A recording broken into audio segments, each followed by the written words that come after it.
Everyone, welcome to another session of Jagjit Singh classes. तो यार फिर से आपका एक बार फिर से स्वागत है जगजीत सिंह क्लासेस में। तो यार आपको पता ही है आईयूपीएससी नॉमेनक्लेचर की वीडियो भी बीच में रोकनी पड़ गई है सीरीज, क्योंकि थोड़ा एक बार लाइव क्लासेस का एक बार अरेंजमेंट हो जाए फिर उसके बाद मैं डेफिनेटली उसको कंप्लीट करने वाला हूँ। मैं खुद बहुत डेस्परेट हूँ, काफी एक्साइटेड हूँ उस सीरीज को खत्म करने के लिए। तो यार आज मैं आया हूँ एक नया चैप्टर लेके। चैप्टर का नाम है एसिड बेसिस एंड सॉल्ट। तो इसको खत्म करेंगे, 3 क्लासेस में चैप्टर खत्म होगा और लगातार तीनों वीडियो आने वाली है 3 दिन में। तो एसिड बेसिस एंड सॉल्ट की बात करते हैं। सीबीएसई आईसीएसई बोर्ड दोनों के लिए इंपॉर्टेंट है, ठीक है। तो स्टार्ट करते हैं फिर आज बिना टाइम वेस्ट करें अपना न्यू टॉपिक। तो इस चैप्टर को स्टार्ट करते हैं और बात करते हैं सबसे पहले चैप्टर के नाम के ही 2 वर्ड्स की, एसिड और बेसिस। आखिरकार ये एसिड और ये बेस क्या है? सबसे इंपॉर्टेंट बात, सबसे पहली बात कि आखिरकार ये एसिड और बेस क्या है, तो इस पे बात करते हैं। तो एसिड बेस को एक्सप्लेन करने के लिए कई थ्योरीज आई, ठीक है। एसिड बेस को एक्सप्लेन करने के लिए कई थ्योरी आई। मैं थ्योरीज के नाम नहीं ले रहा हूं, आपको डरा नहीं रहा हूं थ्योरी के नाम लेके। तो थ्योरी नंबर 1 जिसको बता ही देते हैं, आर्हेनियस थ्योरी भी कहा जाता है। ये थ्योरी कहती थी कि एसिड भाई साहब एक ऐसी चीज है, एक ऐसे सब्सटेंस है जो क्या करने वाले हैं, H+ आयन रिलीज करने वाले हैं। कब?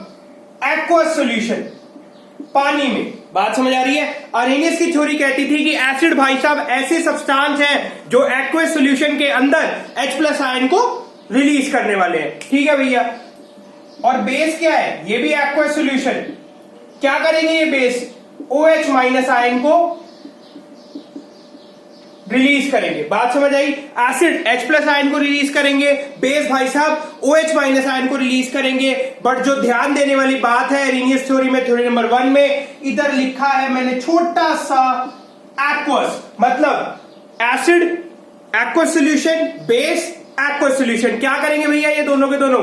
एसिड H+ आयन रिलीज करेगा, बेस OH- आयन रिलीज करेगा। बिल्कुल ठीक है। एग्जांपल की बात करते हैं, जैसे कि मैं बात करूं HCl, एसिड है, दुनिया जानती है, बच्चा भी जानता है, नर्सरी से पढ़ते आ रहे बचपन से कि ये क्या करने वाला है, H+ Cl- रिलीज। बट यहां पे क्या आना चाहिए? एक्वस। तो इसने क्या रिलीज किए? इसने रिलीज किए H+ आयन। एसिड क्या रिलीज करते हैं आर्हेनियस थ्योरी के अकॉर्डिंग? H+ ion. तो ये भाई साहब क्या थे? एसिड। अभी मैं बात करूं NaOH की, NaOH जब ये डिसोशिएट होगा ये मेरे को देगा Na+ और OH-। तो मैं ध्यान से देखूं तो इधर लिखा हुआ है एक्वस, लिखना जरूरी है। आर्हेनियस थ्योरी बार बार कहती थी कि इनके क्या एक्वस सॉल्यूशन लोगे भैया तभी बात बनेगी। OH-, तो इसलिए ये क्या हो गया? बेस, और ये क्या हो गया? एसिड। तो आर्हेनियस थ्योरी कहती थी कि क्या भैया, कि एसिड H+ आयन देंगे, बेस OH- आयन देंगे। बट आर्हेनियस थ्योरी ने एक और बात भी कही थी कि इस बेस के फॉर्मूले में OH ग्रुप जरूर होना चाहिए।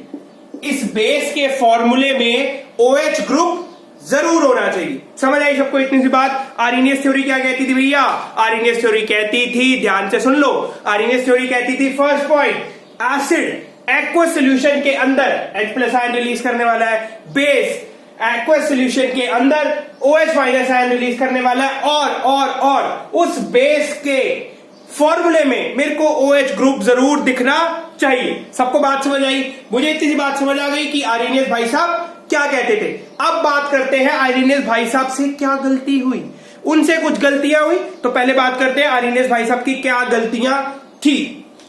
पहली गलती जो आर्हेनियस भाई साहब ने करी कि यार एक्वस सॉल्यूशन की बात करूं खाली, कहां गई गैस की ना बात करूं, क्यों ना करूं, ये बात आर्हेनियस भाई साहब नहीं समझा पाए। सेकंड गलती, आर्हेनियस भाई साहब ने कहा कि बेस के फॉर्मूले में OH ग्रुप जरूर होना चाहिए। फिर आर्हेनियस भाई साहब से सवाल पूछा गया कि यार दुनिया जानती है NH3 अमोनिया भाई साहब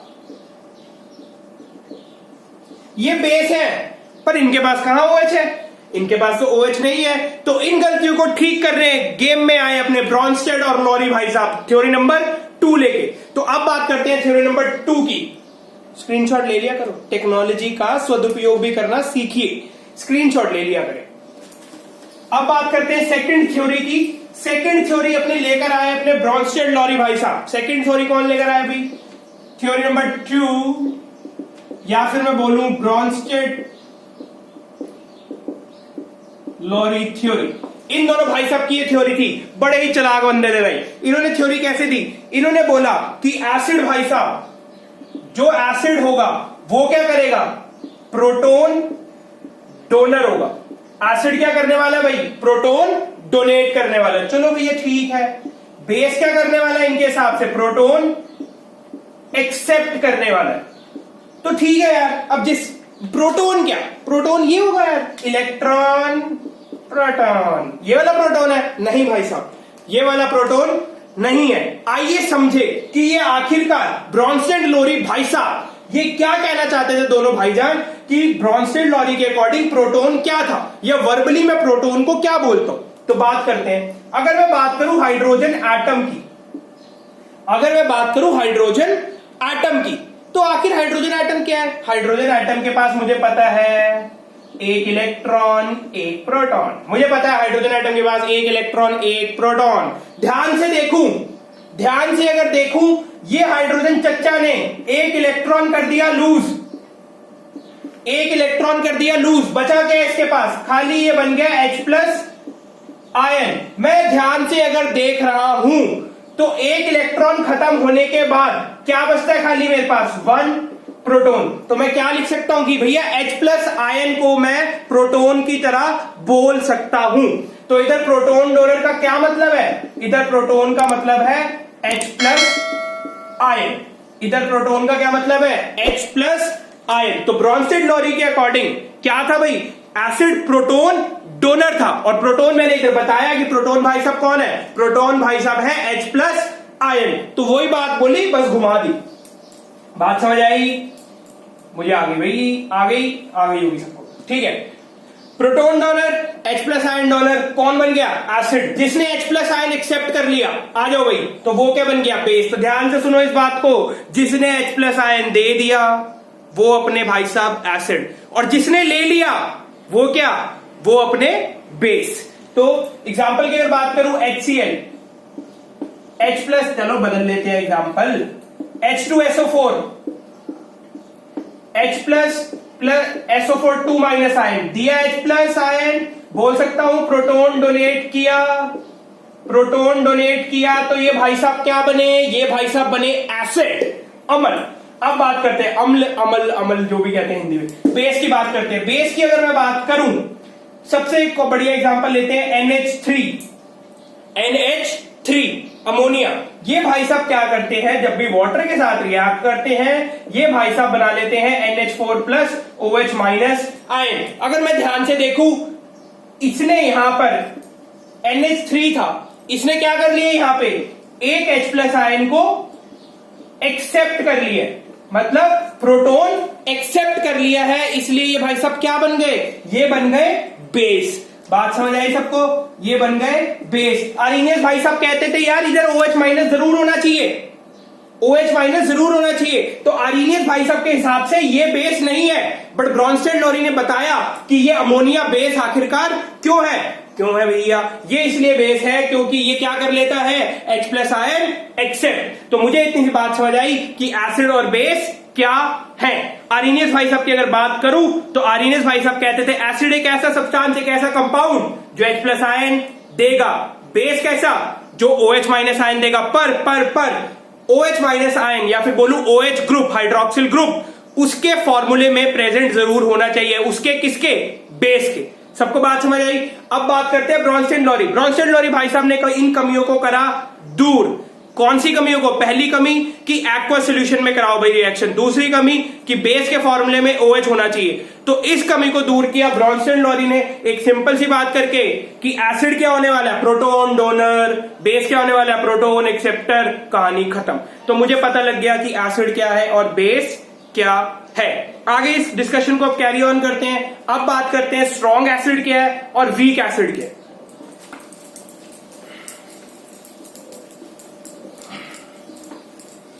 बात करते हैं स्ट्रॉन्ग एसिड और वीक एसिड के बीच में।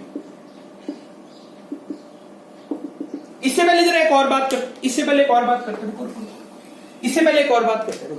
अच्छा मेरे को ये बताओ, जैसे कि मैं बात करूं, मुझे पता है कि इलेक्ट्रिसिटी क्या होती है भैया, फ्लो ऑफ चार्ज। इलेक्ट्रिसिटी क्या है, इलेक्ट्रिसिटी क्या है, flow of charge.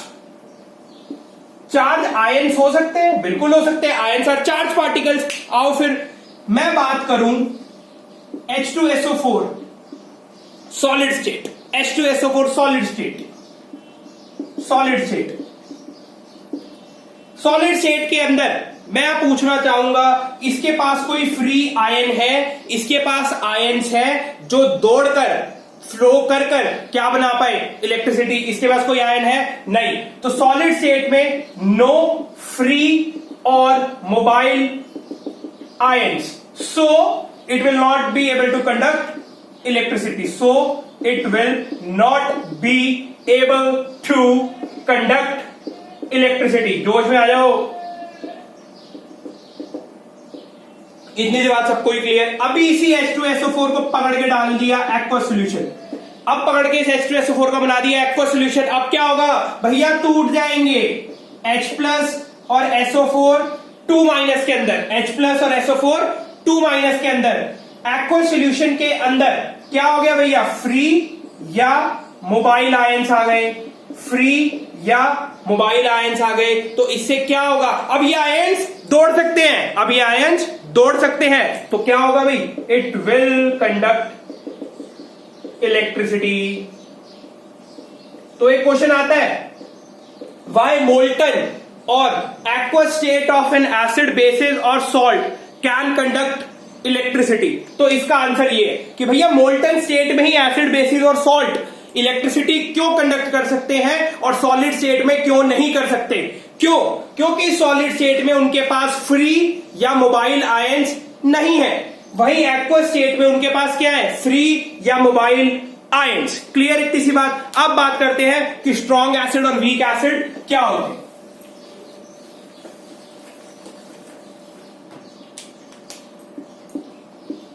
Strong acid, weak acid, strong acid और वीक एसिड की बात करते हैं। स्ट्रॉन्ग एसिड कौन होते हैं, चलो मैं बात करते हैं example. Strong acids, these are those acids which completely dissociate to give H plus ions in aqueous solution। मतलब समझाते हैं, आओ इधर। बात करूं H2SO4 की,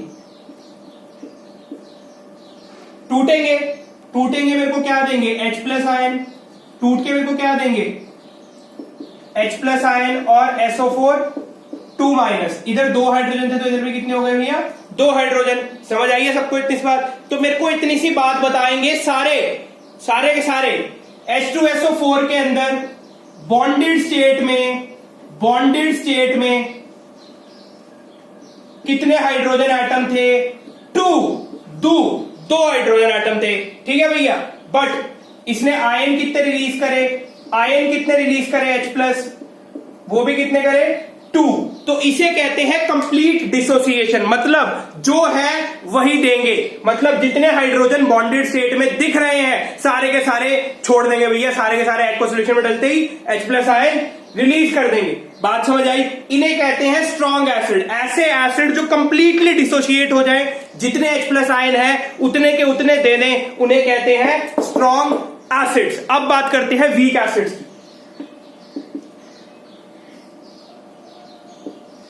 They are those acids which do not dissociate completely to give H plus ion in aqueous solution। चलो भैया अब बात करें एक्वस सॉल्यूशन में H प्लस आयन क्यों देंगे, कैसे देंगे, कितने नहीं देंगे। CH3COOH एसिटिक एसिड विनेगर में डलता है, CH3COOH एसिटिक एसिड। हाइड्रोजन कितने हैं बॉन्डेड स्टेट में, बॉन्डेड स्टेट में हाइड्रोजन है 3 और 1 4, ठीक है भैया, जब ये टूटेगा ये देगा CH3COO minus plus H plus. दिखाए 4 दिए खाली 1, दिखाए 4 दिए खाली 1, तो इससे मेरे को क्या पता लगता है भैया कि ये कंप्लीटली डिसोशिएट नहीं हुआ। तो ये क्या है, वीक एसिड, और ये क्या है, स्ट्रॉन्ग एसिड। सबको बात समझ आई? केमिकली स्ट्रॉन्ग एसिड क्या है कि जितने H प्लस आयन है उतने ही देगा, मतलब दे डिसोशिएट कंप्लीटली। और केमिकली वीक एसिड्स क्या है कि उनके पास जितने H प्लस आयन है उतने वो नहीं देगा, मतलब दे डिसोशिएट इनकम्प्लीटली। बात समझ आई? अब बात करते हैं कुछ एग्जांपल्स की, एसिड के, स्ट्रॉन्ग एसिड्स की और वीक एसिड्स की। तो अब बात करते हैं कुछ एग्जांपल्स की, ध्यान से सुनना। सबसे पहले एसिड के बारे में कुछ और बातें कर लेते हैं, ठीक है।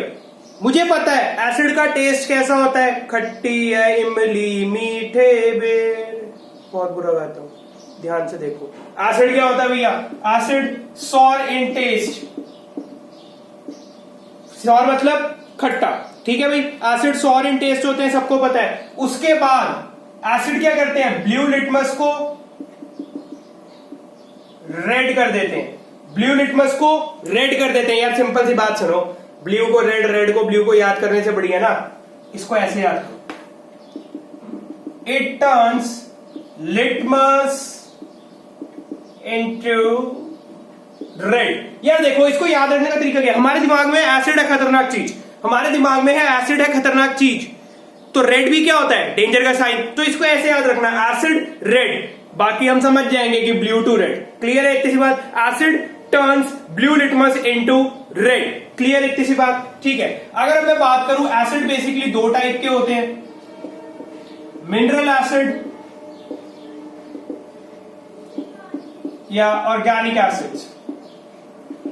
ऑर्गेनिक एसिड्स जनरली एडिबल होते हैं, ठीक है भाई। मिनरल एसिड स्ट्रॉन्ग एसिड्स में आते हैं, मतलब they dissociate completely. Organic acid weak acids में आते हैं, मतलब क्या होगा कि ये इनकम्प्लीट डिस्टिलेशन करते होंगे। अगर मैं मिनरल की बात करूं तो HCl, H2SO4, HNO3, ये सारे किसके एग्जाम्पल हैं, ये एग्जाम्पल है मिनरल एसिड के। ऑर्गेनिक एसिड की थोड़ी डिटेल में बात करते हैं कि ऑर्गेनिक एसिड आखिरकार होते क्या है। ऑर्गेनिक एसिड्स वीक एसिड होते हैं। तो अगर मैं कुछ एग्जाम्पल की बात करूं, सबसे पहले बात करता हूं विनेगर। विनेगर में प्रेजेंट होता है एसिटिक एसिड, विनेगर में प्रेजेंट होता है एसिटिक एसिड। विनेगर सबको पता है, सिरका है ना भाई। सेकंड ऑरेंज, संतरा, ऑरेंज में क्या होता है, सिट्रिक एसिड। तीसरी इमली, इसके पास क्या होता है भैया, टार्टरिक एसिड। ये सारे के सारे कैसे एसिड है, ऑर्गेनिक एसिड या फिर मैं बोलूं वीक एसिड। क्लियर? इसके बाद टोमेटो, क्या होता है भाई, टोमेटो के पास होता है ऑक्सालिक एसिड, ये भी वीक है। उसके बाद बात करता हूं कर्ड, दही। दही में क्या होता है भैया, लैक्टिक एसिड। भाग मत जाना पीछे से कहीं कि सर देख तो है नहीं, इधर भाग जाओ। लेमन, लेमन में होता है सिट्रिक एसिड। अच्छा, इसके बाद में दो बातें मैं लिखूंगा यार, ठीक है।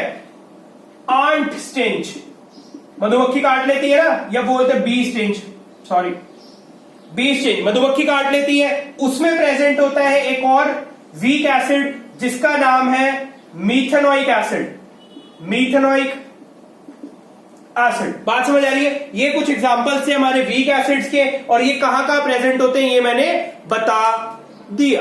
अब बात करते हैं बेसिस के बारे में ही कुछ ऐसी कि आखिरकार बेस क्या है। तो यार यहीं पे समझ लेते हैं, चलो लिख लेते हैं यार, कुछ नहीं लिख लेते हैं। इसका स्क्रीनशॉट ले लेना, बताया था अभी कि टेक्नोलॉजी खाली या तुम्हारा डाटा पैक खाली इंस्टाग्राम और व्हाट्सएप फेसबुक पे मीम्स शेयर करने के लिए नहीं है, थोड़ा बहुत ऐसे भी यूज करो। यूट्यूब पे आओ, जगजीत सिंह क्लासेस सर्च करो, एसिड बेसिस सॉल्ट की वीडियो निकालो फर्स्ट पार्ट, और जो ये ऐसी ऐसी चीजें आ रही है इनके स्क्रीनशॉट जरूर लेते जाओ और बोर्ड में अच्छा स्कोर करो। आओ भाई बेसिस की बात करें। बेसिस क्या करेंगे, बेसिस की पहली बात, टेस्ट कैसा है, बिटर, कड़वे, बिटर इन टेस्ट। सेकेंड, मुझे याद है कि एसिड खतरनाक चीज, डर गया, रेड कलर डेंजर साइन, ठीक है। एसिड रेड में कन्वर्ट करते हैं तो बेसिस ब्लू में कन्वर्ट करते हैं, ब्लू में कन्वर्ट करते हैं, it turns litmus into blue. B for base, B for blue, ऐसे याद रखना है, समझ आएगी बात। एसिड रेड में कन्वर्ट करते हैं, बेसिस ब्लू में कन्वर्ट करते हैं, ये छोटी छोटी बातें हैं। अब बात करते हैं कि कोई एसिड अगर स्ट्रांग है या कोई बेस अगर स्ट्रांग है तो उसे कैसे पता लगाऊं या फिर उसको कैसे नापूं कि यार ये स्ट्रांग है या बेस है। कोई तो स्केल होगा, कोई तो क्राइटेरिया होगा। तो अब बात करते हैं पीएच स्केल की, यूनिवर्सल इंडिकेटर की, पीएच स्केल की बात करते हैं। पीएच स्केल, पीएच के पी का मतलब है पावर, पोटेंस, एच का मतलब है hydrogen, it means power of hydrogen. ये मेरे को पीएच स्केल बताता क्या है? पीएच स्केल बताता है it tells about the strength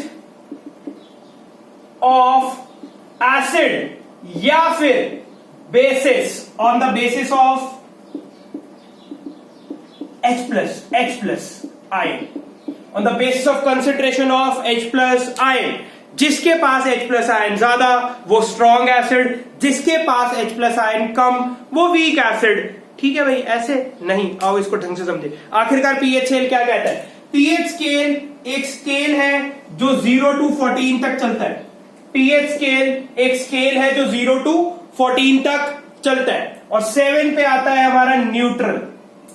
तो बात करते हैं आखिरकार क्या, पीएच स्केल ने कहीं पे भी OH माइनस आयन की कॉन्सेंट्रेशन की बात नहीं करी, इसने बोला खाली H प्लस आयन के बेसिस पे। तो जब मैं 0 से 14 की तरफ चलता जाऊंगा, जब मैं 0 से 14 की तरफ चलता जाऊंगा तो क्या होगा भैया? Decrease in concentration of H plus ion, H plus ion की कॉन्सेंट्रेशन गिरती जाएगी। तो सिंपल सी बात है, तो H प्लस आयन की अगर गिरती जाएगी तो क्या होता जाएगा भैया? Increase in concentration of OH minus ion. ध्यान से देखो, वाटर सॉल्यूशन था H2O, H प्लस और OH में है। अगर ये गिरेगा तो सिंपल सी बात है ये बढ़ेगा, ये गिरेगा ये बढ़ेगा, या फिर मैं बोलूं ये गिरेगा तो H प्लस आयन की कॉन्सेंट्रेशन बढ़ेगी। सबको बात समझ आ रही है? क्लियर है इतनी सी बात? तो अब बात करते हैं आगे, होगा क्या? 0 से 3 strong acid, 5 to 7 weak acid, या बोल सकते हैं slightly weak acid, 7 to 10 weak base. ठीक है भैया? 11 to 14 स्ट्रॉन्ग बेस। तो आओ इस पे थोड़ी सी और डिटेल डिस्कशन करते हैं, समझते हैं बातों को क्या कहना चाहते हैं।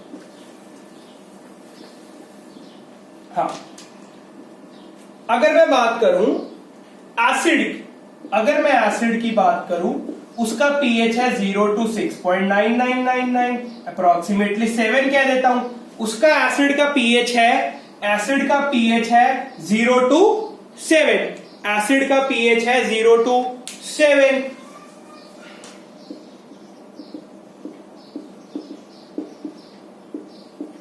ठीक है, इसका मतलब 0 to 7 तक, ये बात मेरे को क्या बताती है? 0 to 7 तक H प्लस आयन की कॉन्सेंट्रेशन ज्यादा है देन OH माइनस आयन। ऐसा बिल्कुल नहीं है बेटा कि अगर कोई बहुत स्ट्रॉन्ग एसिड है जिसका pH 1 है कि सारे के सारे उसके पास H प्लस आयन है, नहीं, उसके पास भी OH माइनस आयन है, बट H प्लस आयन की कॉन्सेंट्रेशन ने OH माइनस आयन की कॉन्सेंट्रेशन को ओवर पावर कर लिया। बात समझ आई? तो इधर क्या है? H प्लस आयन की कॉन्सेंट्रेशन OH माइनस आयन की कॉन्सेंट्रेशन से ज्यादा है। बात करूं न्यूट्रल, एट 7 पे कोई चीज क्या होने वाली है? न्यूट्रल। तो इस केस में H प्लस आयन की कॉन्सेंट्रेशन OH माइनस आयन की कॉन्सेंट्रेशन के बराबर इक्वल। अब बात करूं बेस 7 to 14, तो इन केसेस में क्या होने वाला है, H प्लस आयन की कॉन्सेंट्रेशन कम होने वाली है और OH माइनस आयन की कॉन्सेंट्रेशन बढ़ने वाली है। तो पीएच स्केल एक ऐसा स्केल है जो मुझे स्ट्रेंथ बताता है एसिड की और बेस की on the basis of concentration of H plus ion. Clear है इतनी सी बात? तो इतनी सी बात सबको समझ आई। 0 to 14 के बीच में होता है, 0 to 3 तक strong acid, 5 to 7 weak acid, 7 to 10 weak base, 11 to 14 strong base. 0 से 14 की तरफ आता हूं तो H प्लस आयन की कॉन्सेंट्रेशन ग्रेजुअली डिक्रीज करती रहती है और जैसे जैसे H प्लस आयन नीचे जाता जाता है OH माइनस आयन ऊपर आता जाता है। सबको इतनी सी बात समझ आई? फिर मैंने एसिड, न्यूट्रल और बेसिक चीज को इन 3 बेसिस से क्लासिफाई किया। सबको इतनी सी बात क्लियर है? अब एक दो क्वेश्चन देखते हैं जरा कैसे पूछे जा सकते हैं, फिर उसके आगे बात करेंगे हम इंडिकेटर्स की। तो एक दो क्वेश्चंस की बात करते हैं।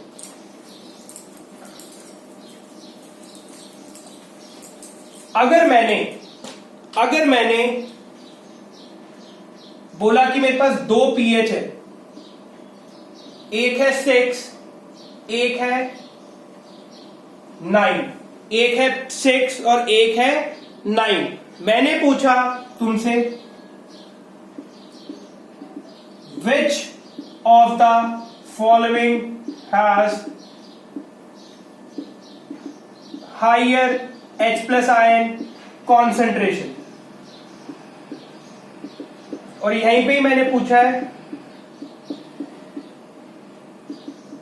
बहुत ही बड़ा ब्लेंडर हो गया। तो OH माइनस आयन की कॉन्सेंट्रेशन भी पूछी है कि किसके पास H प्लस आयन की ज्यादा कॉन्सेंट्रेशन है और किसके पास OH माइनस आयन की कॉन्सेंट्रेशन ज्यादा है। तो ध्यान से सुनना, 6 है, ठीक है भैया, तो एसिड है और 9 है, तो इसका मतलब बेस है। तो बहुत क्लियर था कि इसका H प्लस आयन ज्यादा है देन दिस। बहुत इजी था कि 6 की H प्लस आयन की कॉन्सेंट्रेशन ज्यादा है देन 9।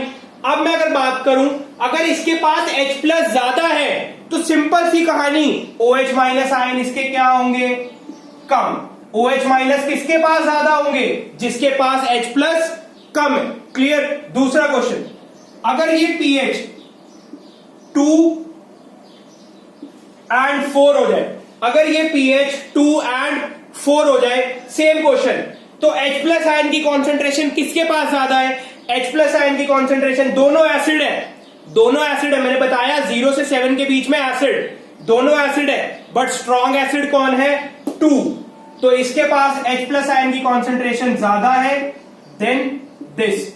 मैंने बताया ना कि जैसे जैसे आगे चलता जाऊंगा, जितना बड़ा पीएच 0 to 7 के बीच में उतना ही वीक एसिड, जितना छोटा पीएच उतना ही स्ट्रॉन्ग एसिड। चलो भाई, इस अब OH माइनस आयन की बात करूं, जिसके पास H प्लस ज्यादा है OH क्या होंगे, कम। तो सिंपल सी बात है, इसके पास OH माइनस आयन क्या है, ज्यादा। अगर अब मैं एक और क्वेश्चन की बात करूं, ये था मेरा 1, ये था मेरा 2, अब मैं एक और की बात करूं, मेरे पास 2 पीएच है, 11 and 14, 2 पीएच है 11 and 14। अब पूछो अगर H प्लस आयन किसके पास ज्यादा है, दोनों ही बेस है, बेस की quality OH minus ion, stronger base ज्यादा OH minus ion, weaker base कम OH माइनस आयन। तो अगर मैं H प्लस आयन की कंपैरिजन करूं, मैंने बताया कि बेस है, तो इसका मतलब ये नहीं कि उसके पास H प्लस आयन नहीं, H प्लस आयन है, बट उसके पास OH माइनस आयन ने ओवर पावर कर लिया उसके H प्लस आयन की कॉन्सेंट्रेशन को। अब देखो 11 और 14 है, ठीक है, स्ट्रॉन्ग बेस कौन है, स्ट्रॉन्ग बेस है 14, तो इसके पास क्या ज्यादा होगा, OH या H, OH ज्यादा होगा। तो सिंपल सी बात, H क्या होने वाला है इसके पास, कम, तो ज्यादा H किसके पास है, 11 के पास, क्योंकि ये वीक बेस है। OH माइनस इसके पास जरूर होंगे, बट 14 के कंपैरिजन में कम होंगे, तो H प्लस क्या होंगे, ज्यादा। बात समझ आई? अगर मैं OH माइनस आयन की बात करूं, तो ये तो तुम्हें सबको ही पता है, जो स्ट्रॉन्ग बेस है उसके पास ज्यादा OH माइनस आयन होंगे। तो मेरे को पीएच स्केल के बेसिस पे भी H प्लस और OH माइनस आयन की कॉन्सेंट्रेशन समझनी आ गई। अब बात करते हैं आज की क्लास के लास्ट टॉपिक की, इंडिकेटर्स। चलो फिर बात करते हैं इंडिकेटर्स की। यार या तो छोड़ो, इंडिकेटर्स नेक्स्ट क्लास में कर लेंगे। तो नेक्स्ट क्लास के टॉपिक हो गए इंडिकेटर्स और chemical reactions of acid and bases. Indicators के बारे में पढ़ेंगे, फिर एसिड बेसिस केमिकल रिएक्शन कैसे करते हैं वो पढ़ेंगे। चलो फिर मिलते हैं आपको नेक्स्ट क्लास में। वीडियो पसंद आ रही है तो यार शेयर जरूर करो, उन बच्चों तक बताओ जो परेशान है यार, जो क्लासेस वगैरह अफोर्ड नहीं कर सकते। ठीक है भैया, फिर नेक्स्ट क्लास में मिलते हैं एसिड बेसिस की केमिकल रिएक्शंस और इंडिकेटर्स के साथ। Bye bye.